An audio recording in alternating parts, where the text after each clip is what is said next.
Hello everyone, welcome to KV teachers guild. So बच्चों, अभी हम स्टार्ट करेंगे 7th क्लास मैथ्स का चैप्टर नंबर 4, जिसका नाम है एक्सप्रेशंस यूजिंग लेटर नंबर्स।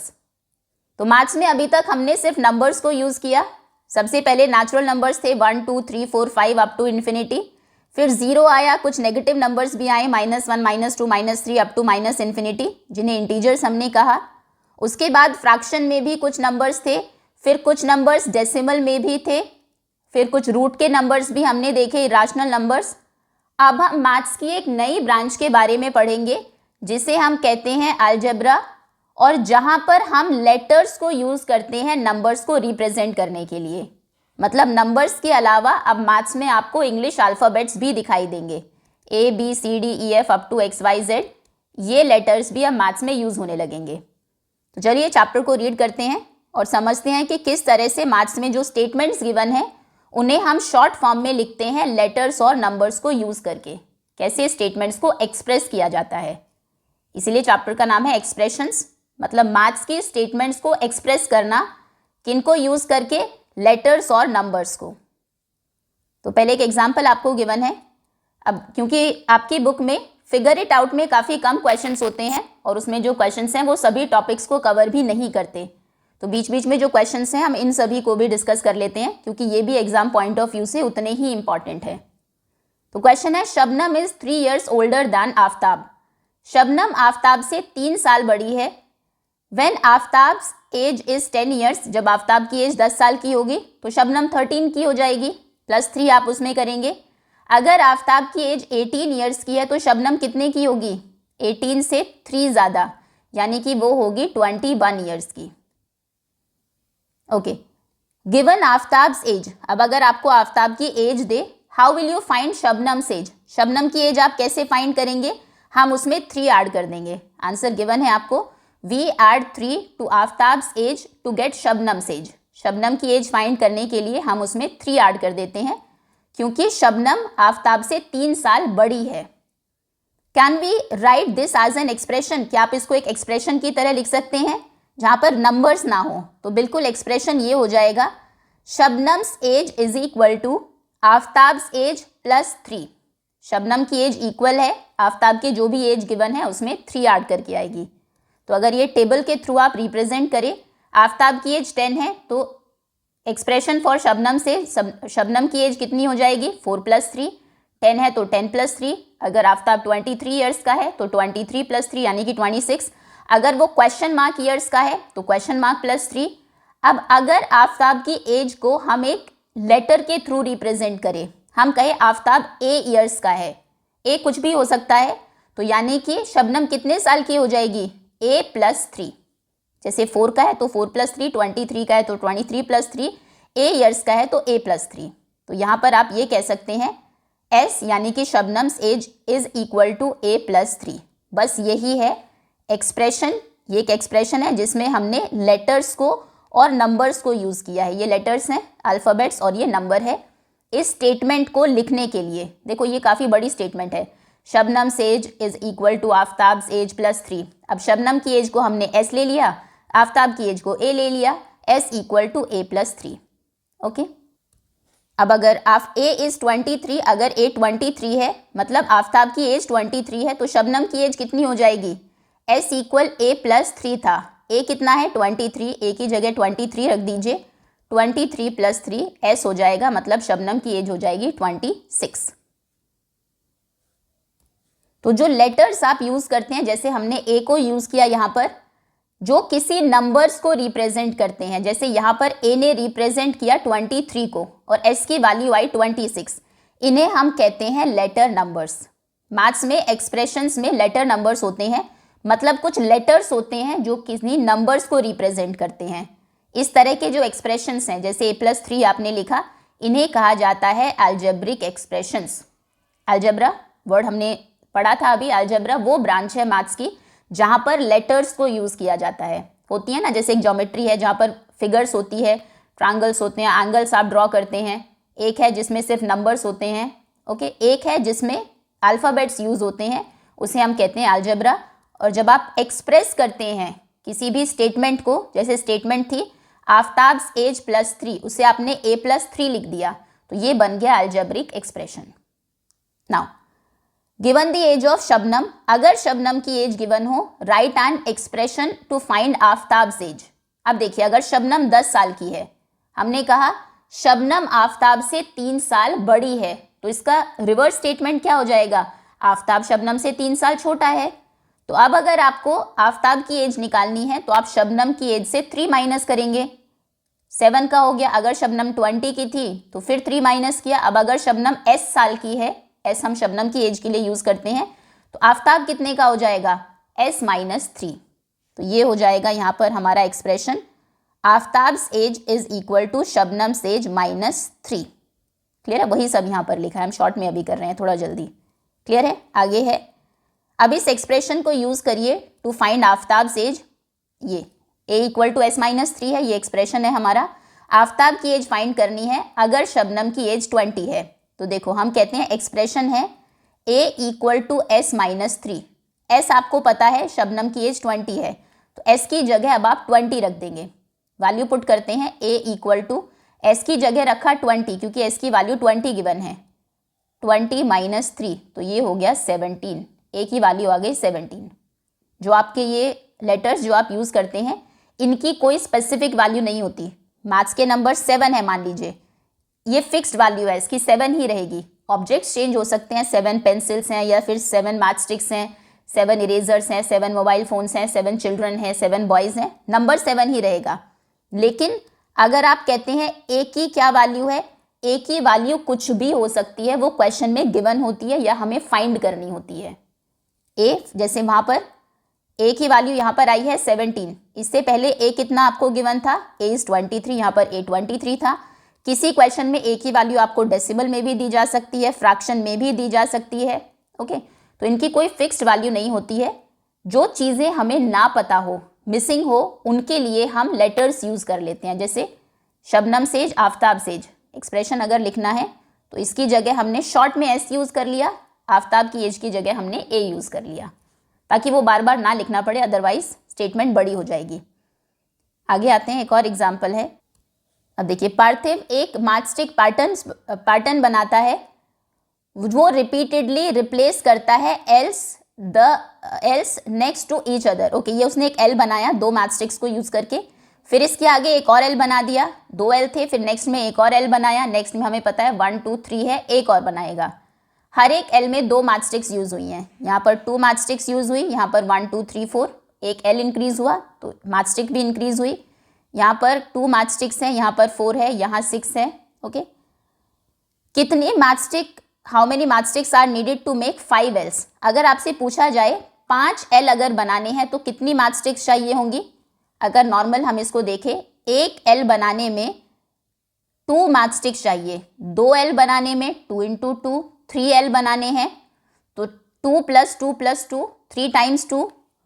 अब अगर आपको 5 एल बनाने हैं तो कितनी मैचस्टिक्स चाहिए होंगी, 5 × 2, 5 बार 2 मैचस्टिक्स, यानी कि 10। 7 एल्स बनाने हैं तो 7 × 2, आपको कहा जाए 45 एल बनाने हैं तो आप 45 × 2 कर देंगे। तो क्या रिलेशन है नंबर ऑफ एल्स में और नंबर ऑफ स्टिक्स में। जितने भी आपको एल बनाने हैं, नंबर ऑफ एल जितना है उसे आप अगर 2 से मल्टीप्लाई कर दें, नंबर ऑफ एल्स को 2 से मल्टीप्लाई करने पर नंबर ऑफ मैचस्टिक्स आ जाती है। यही हो रहा है ना। जब आपको 3 एल बनाने थे तो 3 से 3 एल है, आपने 2 को मल्टीप्लाई किया तो मैचस्टिक्स आ गई 6। देखो 1 2 3 4 5 6 मैचस्टिक्स हैं इसमें। तो यहाँ से आप क्या लिख सकते हैं, आप कह सकते हैं number of matchsticks is equal to 2 × number of Ls. ये आपकी स्टेटमेंट है, आपने एक्सप्रेस कर दिया इसको एक स्टेटमेंट के थ्रू।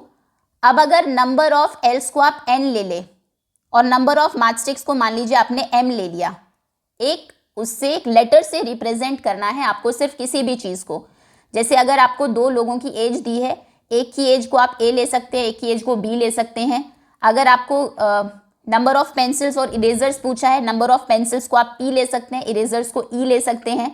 पेंसिल और पेन पूछ लिया, अगर आप कहेंगे दोनों p से स्टार्ट होते हैं, तो ज़रूरी नहीं है कि पेन p से स्टार्ट हुआ इसलिए हमने p लिया है। आप नंबर ऑफ पेंसिल्स को x, नंबर ऑफ पेन्स को y भी ले सकते हैं। क्लियर है? सिर्फ एक उसको लेटर देना है आपको, बाकी क्वेश्चन आगे वैसे ही प्रोसीड होगा। अब जहां पर आप उसका नाम लिखने वाले थे वहां पर जहां आप नंबर ऑफ पेंसिल्स लिखते बार बार वहां P लिख देंगे, जहां नंबर ऑफ इरेजर्स लिखते वहां E लिख देंगे शॉर्ट में। तो अगर आप नंबर ऑफ एल्स को n ले रहे हैं तो आप कह सकते हैं नंबर ऑफ मैचस्टिक्स यानी कि m इक्वल है 2 इंटू n के, 2 इंटू नंबर ऑफ l के। ओके, अब आगे क्वेश्चंस आएंगे तो और अच्छे से आपको ये कॉन्सेप्ट समझ में आएगा। Ketaki prepares and supplies coconut jaggery laddoos. Ketaki coconut और जागरी के गुड़ और नारियल के लड्डू बनाती है, सप्लाई करती है उनको। The price of a coconut laddu is ₹35। एक लड्डू कितने का है? 35 रुपीज़ का। And price of 1 kg jaggery is ₹60। एक किलो जागरी कितने का आता है? 1 kg जागरी गुड़ आता है ₹60 का। ठीक है, क्वेश्चन है how much should she pay if she buys 10 coconuts and 5 kg jaggery. Sorry, एक कोकोनट है ये 35 रुपीज़ का। कोकोनट 35 रुपीज़ का आता है, गुड़ आता है 60 रुपये का। पहले हम देख रहे हैं बनाने में कितना उसको कॉस्ट लगता है। तो अगर वो 10 कोकोनट्स खरीदती है, 5 kg जागरी खरीदती है, तो बताइए कितना उसको पे करना पड़ेगा। एक कोकोनट है 35 रुपीज़ का, 10 कोकोनट्स कितने के हो जाएंगे? 10 इंटू 35 के। 1 kg जागरी है 60 रुपीज़ का, 5 kg कितने का हो जाएगा? 5 इंटू 60 का। अब अगर टोटल कितना खर्च हुआ ये आपको निकालना है, तो इसके लिए आप इन दोनों को ऐड कर देंगे। जितने का उसने कोकोनट खरीदा, फिर जितने का उसने 5 6 30, 300 का उसने जागरी यानी कि गुड़ लिया, तो टोटल खर्च हो गया 350 प्लस 300 यानी कि 650। अब आगे क्वेश्चन आपको करना है, अगर वो 8 कोकोनट्स खरीदती है और 9 kg जागरी खरीदती है, तो देखो एक कोकोनट है 35 का, 8 कितने के होंगे? 8 टाइम्स 35 के। ठीक है, स्टेटमेंट नहीं लिख रहे हैं अभी, हम डायरेक्ट करेंगे। 1 kg 1 किलो गुड़ है 60 रुपीज़ का, 9 kg कितने का होगा? 9 टाइम्स 60। 1 का प्राइस जब भी गिवन हो और ज़्यादा का पूछा हो हम हमेशा मल्टीप्लाई करते हैं। इतने रुपए का उसने क्या लिया? कोकोनट्स। इतने रुपए का उसने लिया गुड़। अब टोटल कितना पे करेगी उसके लिए दोनों को ऐड कर देंगे। 35 8 ज़ा कितने होते हैं? 8 5 ज़ार 40, 8 3 ज़ार 24, 24 प्लस 4 28, 280 का हो गया कोकोनट, 6 9 ज़ार 54, 0 540 का हो गया गुड़। टोटल कितना हो गया? 0, 8 प्लस 4 12, 2 1 कैरी हुआ, 5 6 7 प्लस 1 8। टोटल ₹820 उसको देने पड़ेंगे। क्लियर है? चलिए आगे आते हैं। Now write an algebraic expression to find the total amount to be paid for a given number of coconuts.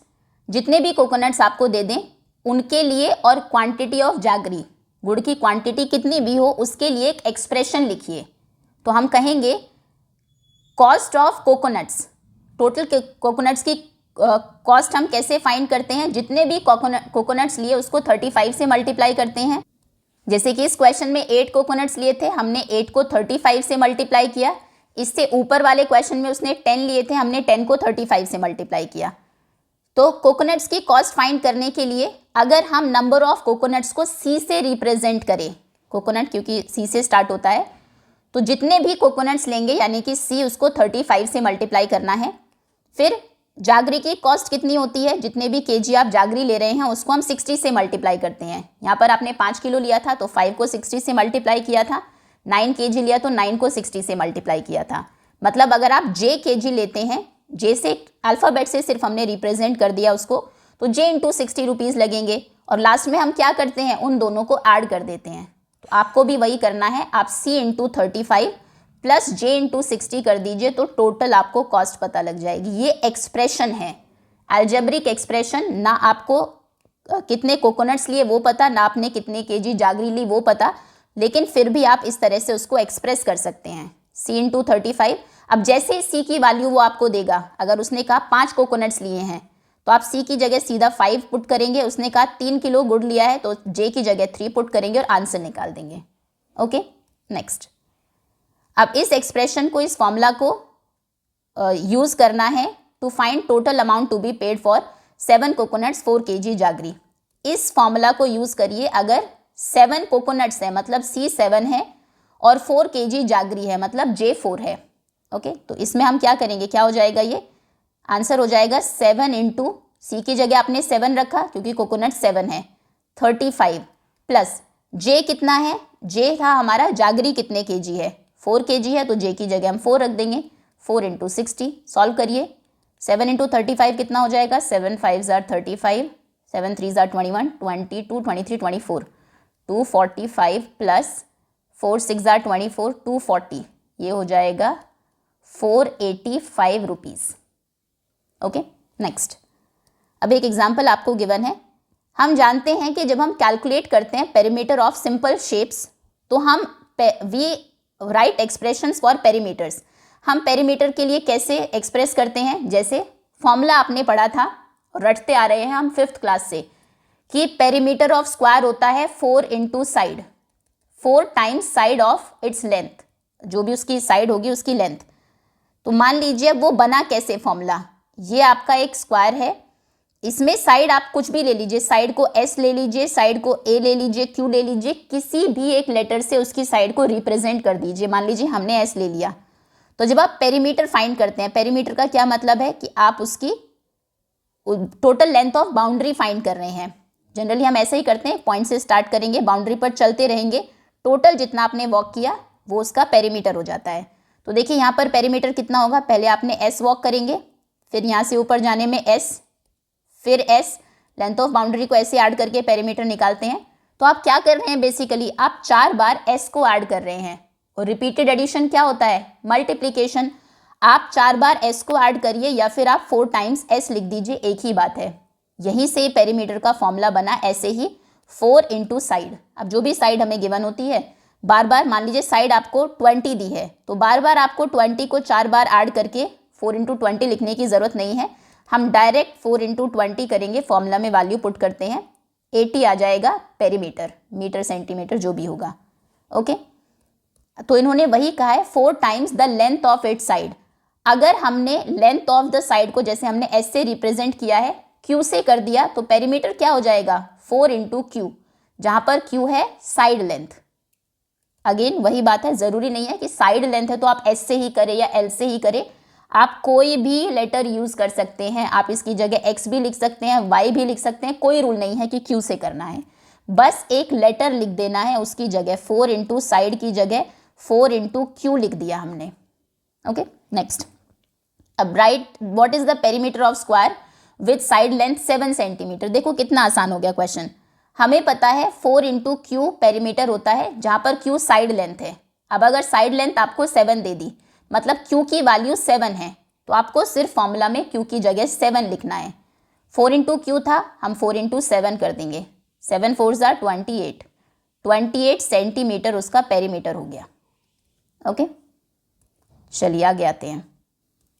यह भी आपको बहुत छोटी चीज़ें लग रही होगी, अलजेब्रा का मतलब बहुत वास्ट यूज़ है। आप देखेंगे 9th 10th में काफ़ी सारी चीज़ें इससे हम सॉल्व करते हैं। क्या हम फिगर इट आउट भी अभी सॉल्व कर लें?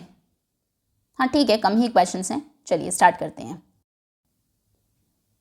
ओके, सो पहला क्वेश्चन है right formulas for the perimeter of. अब फॉर्मूला आपको बताना है perimeter of triangle with all sides equal. एक ट्रायंगल है जिसकी सभी साइड्स इक्वल हैं।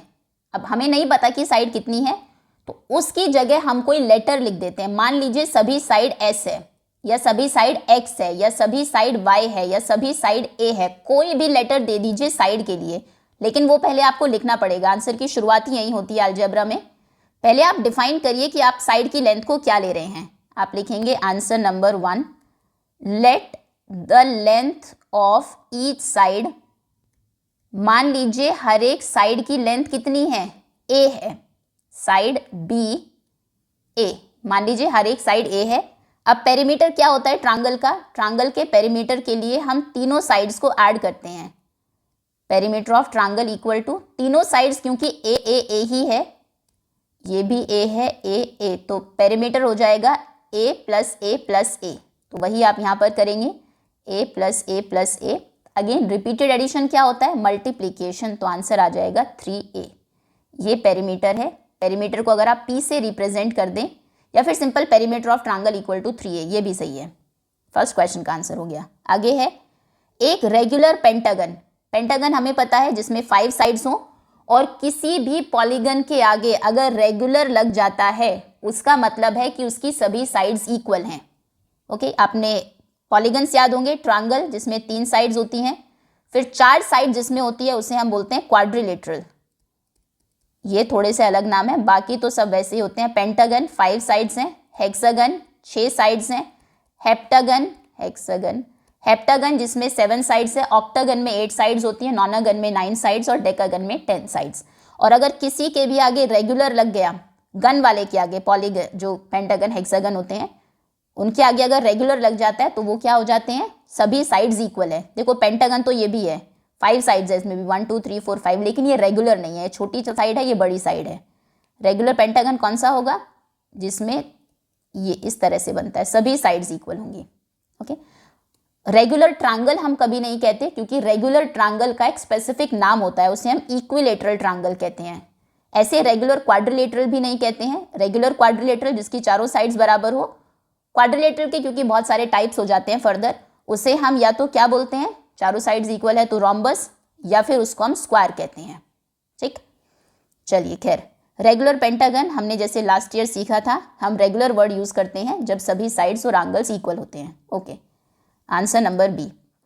अब देखो पेंटागन का आप पेरीमीटर कैसे फाइंड करेंगे, सभी साइड्स का सम। अब साइड अगर आपको पता है कि इक्वल है तो कोई भी एक लेटर से उसकी साइड्स को रिप्रेजेंट कर दीजिए। मान लीजिए साइड्स हैं ए ही ले लेते हैं सभी में, सभी साइड्स ए हो गई। पहले यहाँ पर लिखिए, हम कहेंगे let the length of each side, मान लीजिए हर एक साइड की लेंथ है बी ए यूनिट्स हैं, तो पेरीमीटर क्या हो जाएगा, पेरीमीटर हो जाएगा ए, ये हेक्सागन बना दिया शायद हमने, 1 2 3 4 5, हाँ तो हेक्सागन है, ये है पेंटागन, 5 साइड्स 1 2 3 4 5, तो पेरीमीटर हो जाएगा 5 टाइम्स आपको ए को ऐड करना है, क्योंकि 5 साइड्स हैं, पांचों की लेंथ ए है, रेगुलर है वो पेंटागन, ए प्लस ए प्लस ए प्लस ए प्लस ए, तो ये हो जाएगा 5 टाइम्स ए यानी कि 5a। 5 इंटू ए लिखने की ज़रूरत नहीं है। अगर नंबर और जो हमारे इंग्लिश के अल्फ़ाबेट है उनके बीच में कोई भी साइन नहीं होता है तो वो मल्टीप्लिकेशन का ही माना जाता है बाय डिफ़ॉल्ट। ठीक है, तो 5a आंसर हो गया रेगुलर पेंटागन का पेरीमीटर का। फिर है रेगुलर हेक्सागन। हेक्सागन में 6 साइड्स होती हैं, फिगर भी बनाने की ज़रूरत नहीं है। पहली वही हो जाएगी, let the length of each side, मान लीजिए हर एक साइड की लेंथ है ए, तो पेरीमीटर क्या हो जाएगा, हेक्सागन में होती है 6 साइड्स। अब रेगुलर है तो 6 की 6 साइड्स बराबर है, 6 की 6 साइड्स ए हैं, तो आप या तो 6 बार ए को प्लस कर लीजिए या फिर 6a लिख दीजिए। ये फॉर्मूला है एक इक्विलेटरल ट्रायंगल के एरिया पेरीमीटर का 3a, रेगुलर पेंटागन का पेरीमीटर होता है 5a, 5 टाइम्स सिंपल जो आपको साइड दी है उससे मल्टीप्लाई करना है, और रेगुलर हेक्सागन का 6a। चलिए आगे आते हैं। Muni Ratna has a 20 meter long pipe. Muni Ratna के पास 20 मीटर लंबा एक पाइप है, ये पाइप है जिसकी लेंथ है 20 meter. However he wants a longer watering pipe for his garden, उसको अपनी गार्डन के लिए एक बड़ा ज़्यादा बड़ा पाइप चाहिए। He joins another pipe of some length to this one, उसने इसी में कुछ लेंथ का एक पाइप ऐड कर दिया। अब वो लेंथ हमें नहीं दी है, कितनी लेंथ का ऐड किया है। Give the expression for combined length of the pipe, जो टोटल लेंथ होगी अभी कंबाइंड लेंथ पाइप की कितनी है उसके लिए एक्सप्रेशन लिखिए। आप के लेटर यूज करेंगे to denote the length in meter of the other pipe. दूसरे पाइप की जो लेंथ है जो आपने इसमें ऐड किया है वो के है मान लीजिए। देखिए अगर दूसरा पाइप जो आपने ऐड किया होता वो 10 मीटर का होता तो टोटल लेंथ कितनी हो जाती, आप कहते 20 और 10 30 हो गया। 5 का होता तो आप कहते 20 और 5 ऐड करते बेसिकली। अब अगर वो के है तो क्या प्रॉब्लम है, आप 20 प्लस के कर दीजिए। जो ट्रीटमेंट आप नंबर के साथ करते हैं बिल्कुल वही आपको लेटर के साथ करना है अभी। तो बस इसमें इतना ही होगा आंसर, क्योंकि वर्ड प्रॉब्लम है तो थोड़ी सी स्टेटमेंट्स सिर्फ हम लिख देंगे। आंसर नंबर 2 हम कहेंगे लेंथ ऑफ फर्स्ट पाइप, पहला पाइप था, पहले पाइप की लेंथ थी 20 meter. Now length of second pipe, दूसरा पाइप जो ऐड किया है उसकी लेंथ कितनी है वो भी दी है, ना दी होती तो हम अपनी तरफ से कोई उसको लेटर दे देते। अब उसने के दे दिया है, के मीटर, ठीक है, तो कंबाइंड लेंथ कितनी हो जाएगी, combined length is equal to 20 plus k, दोनों ऐड हो जाएंगे इतने मीटर, ठीक, 20 प्लस के भी सही है, क्लियर है। नेक्स्ट आगे आते हैं, व्हाट इज द टोटल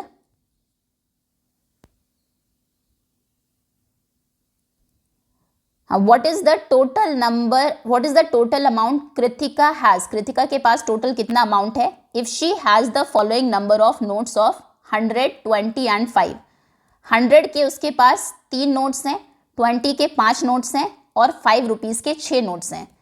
तो देखो 100 के 3 नोट्स का मतलब क्या है, कितने रुपए हो गए उसके पास, एक 100 का नोट, दूसरा 100 उसकी वैल्यू भी 100 है, तीसरा 100 यानी कि उसके पास 300 रुपीज़ हो गए। जो नोट की वैल्यू होती है और जितने नोट्स होते हैं उनको मल्टीप्लाई करने से टोटल अमाउंट आ जाता है। अगर 20-20 के 20-20 के 5 नोट्स हैं तो कितने रुपए हो गए, 20 इंटू 5 यानी कि 100 रुपीज़। 5-5 के अगर 6 नोट्स हैं तो 5 इंटू 6 यानी कि 30 रुपीज़ हो गए। ओके, 5 रुपीज़, 5 10 हो गए, तीसरी बार 5, बेसिकली आप 6 बार 5 को ऐड करेंगे क्योंकि 6 नोट्स हैं, तो 6 टाइम्स 5 को ऐड करने का क्या मतलब है, आप मल्टीप्लाई भी कर सकते हैं, 6 टाइम्स 5। मल्टीप्लिकेशन रिपीटेड एडिशन ही होता है, जब बार बार कोई नंबर आपको ऐड करना पड़े उसकी जगह आप उसने नंबर से उसको मल्टीप्लाई कर सकते हैं। तो यही आप एक्सप्रेशन यूज़ करेंगे टोटल अमाउंट के लिए। हम कहेंगे 3 नोट्स हैं 100 के, तो हमने किया 3 इंटू 100, फिर 5 नोट्स हैं 20 के, 5 इंटू 20, वो 20-20 के टोटल रुपीज़ की नोट्स की वैल्यू हो गई। 5 रुपए के 6 नोट्स हैं तो 6 टाइम्स 3, और तीनों को ऐड कर दीजिए तो 6 टाइम्स 5, 5 के नोट्स हैं वो, तीनों को ऐड कर देंगे तो टोटल अमाउंट हमें मिल जाएगा, यानी कि 300 प्लस 100 प्लस 30 यानी कि 430। क्लियर है।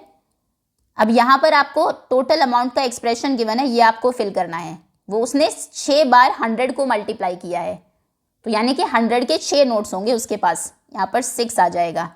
फिर उसने 4 बार 20 को मल्टीप्लाई किया, यानी कि 20 प्लस 20 प्लस 20 प्लस 20, 4 बार 20 को ऐड किया होगा, तो इसका मतलब उसके पास 20 रुपीज़ के ज़रूर 4 नोट्स होंगे। फिर उसने 5 को 3 से मल्टीप्लाई किया, मतलब 5 रुपीज़ के 3 नोट्स होंगे। Okay, next. अब देखो, अब यहाँ पर 2 तो नंबर्स हैं, एक आपको क्या दे दिया है, एक लेटर दे दिया है, इंग्लिश अल्फ़ाबेट।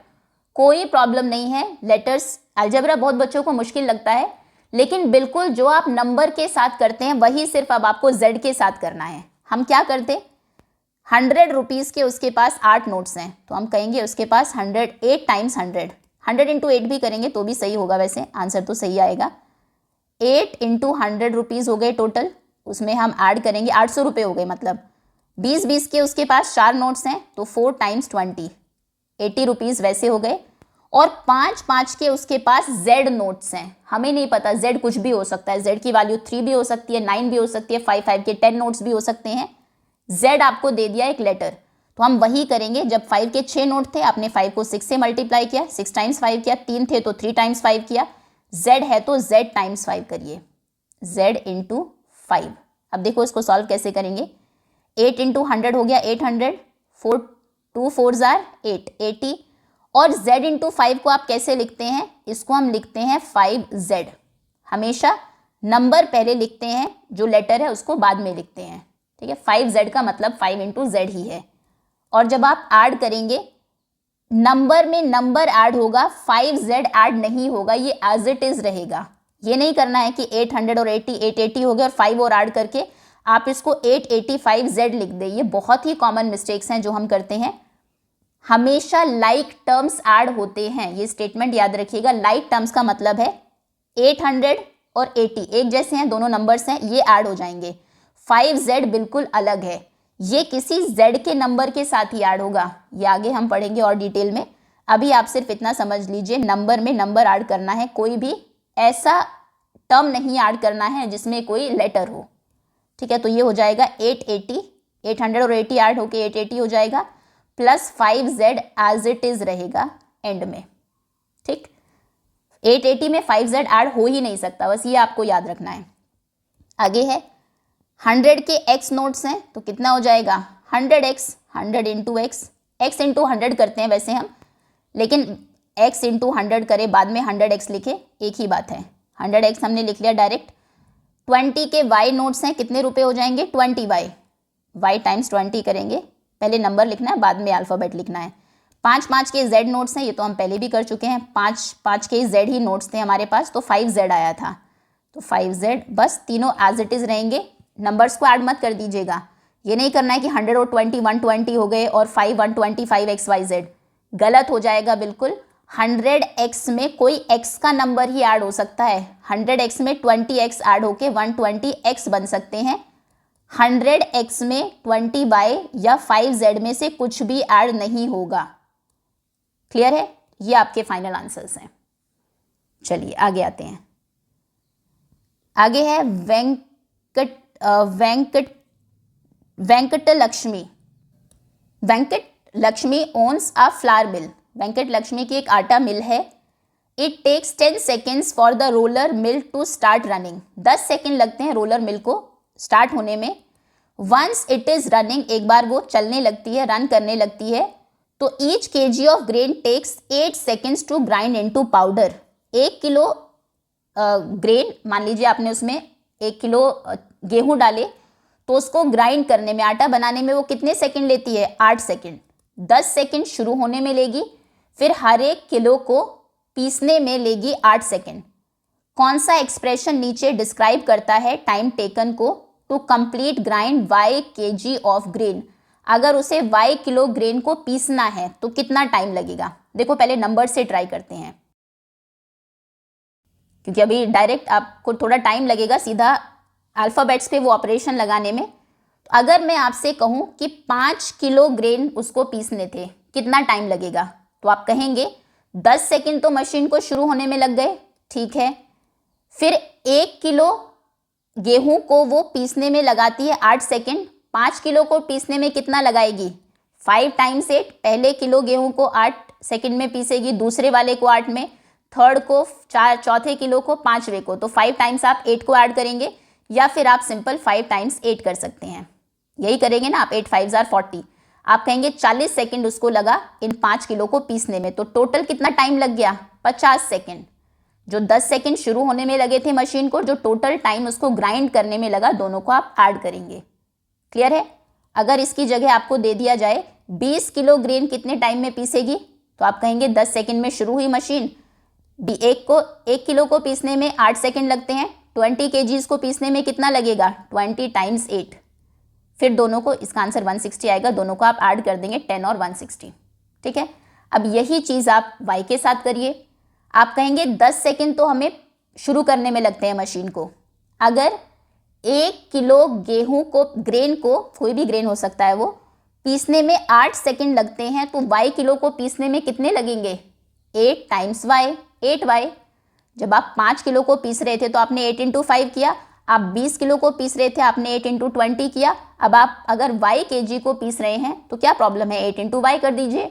बस लेटर्स लिखने हैं आपको नंबर की जगह। तो ये 8y हो गया, टाइम लगा उसको 8 किलो गेहूं को पीसने में। टोटल टाइम कितना लगा? टोटल के लिए 10 सेकेंड शुरू होने वाली, 8y सेकेंड्स पीसने वाली, दोनों को ऐड कर दीजिए। 10 + 8y टाइम उसको लगेगा सारे गेहूं को पीसने में। 10 + 8 + y नहीं, 10 + 8y का क्या मतलब है? 10 प्लस और 8y का मतलब होता है 8 इंटू y। क्लियर है?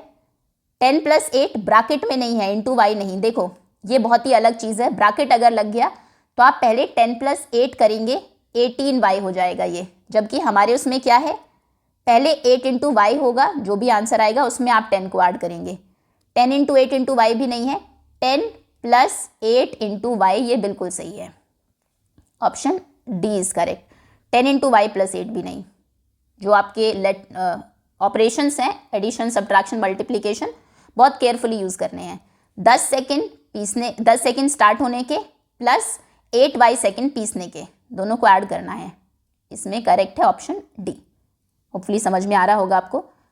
Right algebraic expression using letters of your choice. अपनी चॉइस का कोई भी लेटर ले लीजिए और इनको, ये जो एक्सप्रेशंस गिवन हैं, इनको लेटर्स और नंबर्स को यूज़ करके लिखिए।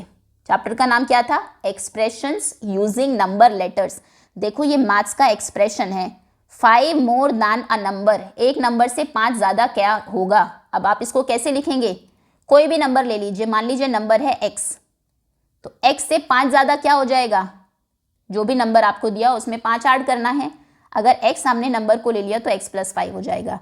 4 less than a number, number है मान लीजिए y से 4 कम कितना होगा, माइनस कर दीजिए। अगर मैं बोलूँ 4 लेस दैन नंबर है मान लीजिए 10, आप कैसे फाइंड करेंगे, 10 से 4 माइनस करके ही करेंगे ना। तो अगर हम y ले रहे हैं तो क्या प्रॉब्लम है, y से 4 माइनस करिए। अगर मैं आपसे पूछूं 4 मोर दैन 100, तो आप क्या करें, 5 मोर दैन 100, तो आप क्या करेंगे, 100 + 5, 5 मोर दैन 100 होता है 105, 100 + 5 करके आएगा। तो अगर नंबर x है, 5 मोर दैन x है, तो x + 5 कर दीजिए उसको, ठीक। 2 less than 13 times a number, एक नंबर का 13 गुना उससे 2 कम। तो अगर नंबर मान लीजिए 2 होता, आप पहले 2 का 13 टाइम्स करते, जो भी आंसर आता फिर उससे 2 माइनस करते, ठीक। अब भी हम वही करेंगे, नंबर है मान लीजिए z, तो z को पहले 13 टाइम्स करिए, z × 13 और फिर माइनस करिए 2। आप यहाँ पर भी छोड़ देंगे तो भी आंसर करेक्ट होगा, लेकिन सही तरीका लिखने का ये होता है कि पहले आप नंबर को लिखिए, बाद में आप लेटर को लिखिए। तो इसको हम लिखेंगे 13z - 2, z × 13, 13z होता है, 13z का मतलब भी 13 × z ही है, लेकिन इंटू साइन को हम हाइड कर देते हैं, नंबर और एक अगर लेटर के बीच में इंटू का साइन नहीं है, मतलब कोई साइन नहीं है, तो इंटू का ही माना जाता है।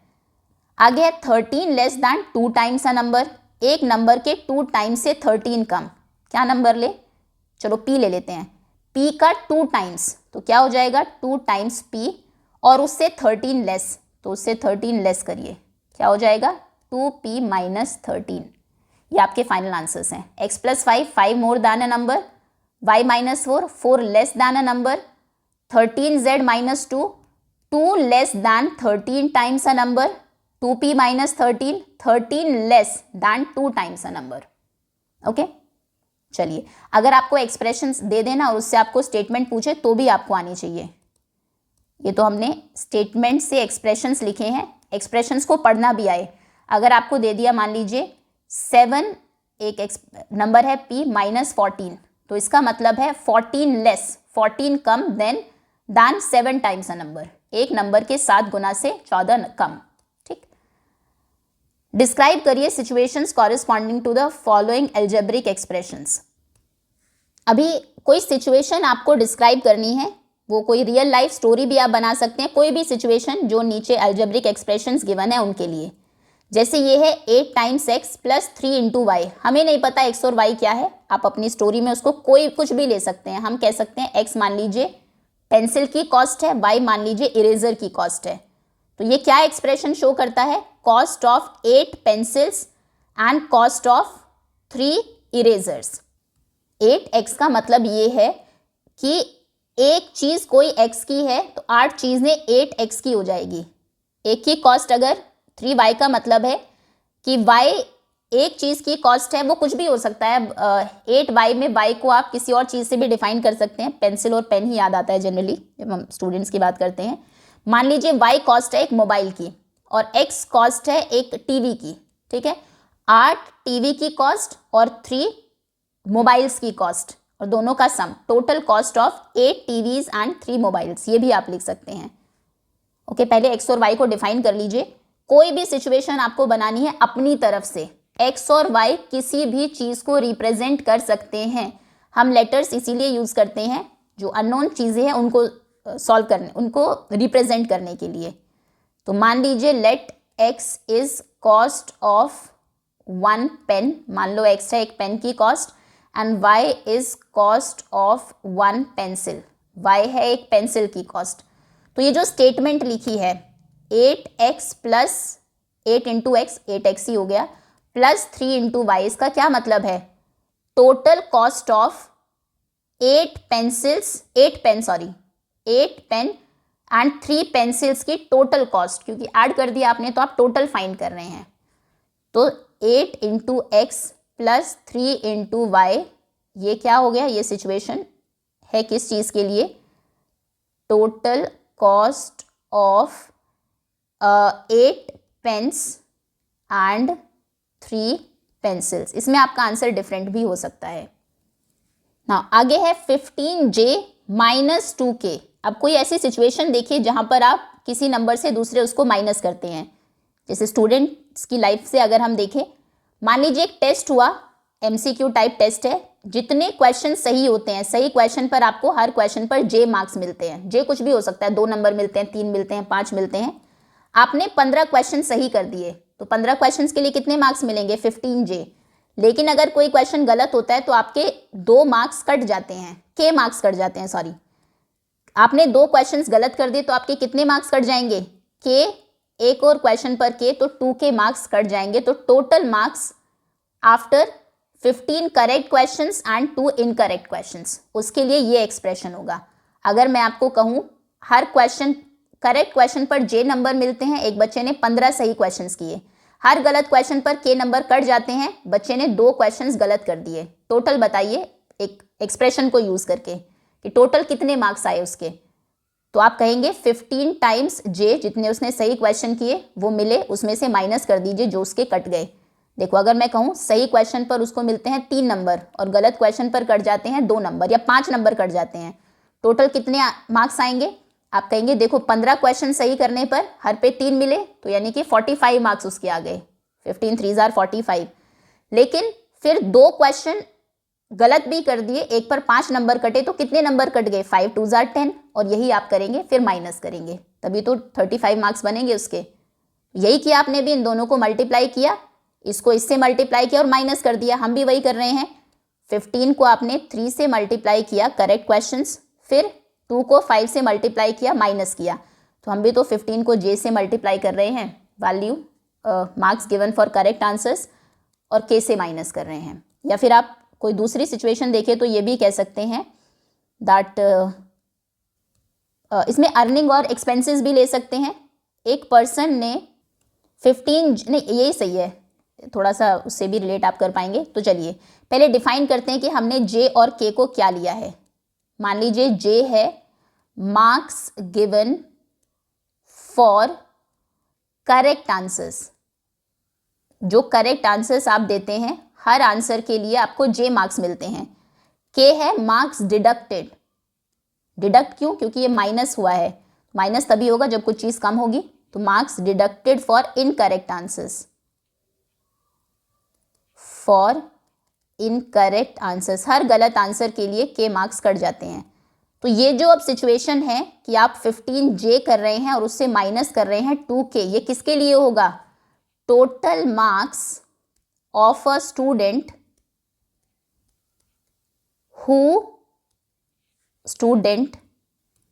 who gave 15 correct answers and 2 incorrect answers and 2 incorrect।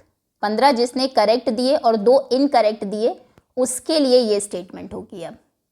Okay, चलिए आगे आते हैं।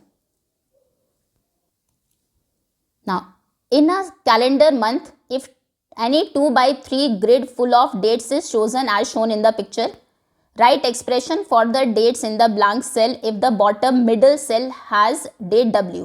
देखो ये आपने लिया है 12, 13, 14, 19, 20, 21, एक ये बना लिया। कोई भी 2/3 के ग्रिड अगर आप यहाँ पे भी बना ले तो भी वैल्यू वही रहेगी, सेम ही रहेगी। खैर ज़्यादा नहीं इसमें डिटेल में जाएंगे। आपने इसको वैल्यू दे दी, 20 को आपने W मान लिया, ठीक है। तो 20 के पहले क्या है? 19, एक डेट, एक नंबर कम है, वो W -1 हो जाएगा। 20 के बाद की क्या डेट है? सॉरी 20 के बाद, दूसरा कलर लेते हैं, 20 के बाद है 21। तो यानी कि 20 में आपने 1 प्लस किया, तब अगली डेट आई, तो यहाँ पर W है तो W में 1 प्लस कर दीजिए, अगली डेट आ जाएगी W +1, ठीक है। ऊपर आते हैं, 20 के ऊपर है 13, 20 से 7 माइनस करके 13 आता है। तो अगर हम W लिख रहे हैं 20 की जगह तो W से 7 माइनस कर दीजिए। फिर 14 कैसे आएगा? 20 से 6 माइनस करके, तो W -6। 12 कैसे आएगा? 20 से 8 माइनस करके। हम क्योंकि 20 की जगह W लिख रहे हैं तो ये हो जाएगा W -8।